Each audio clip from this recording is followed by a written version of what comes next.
ល្បីល្បាញពេញសង្កលលោកសៀមរាបវិញមានវប្បធម៌ល្អត្រចាំងអង្គរចំណាំង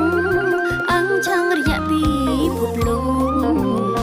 មនុស្សជាតិគ្រប់គ្នាតែងតែប្រាថ្នាចង់អញ្ជើញមកលេងសៀមរាបអង្គរវ័នម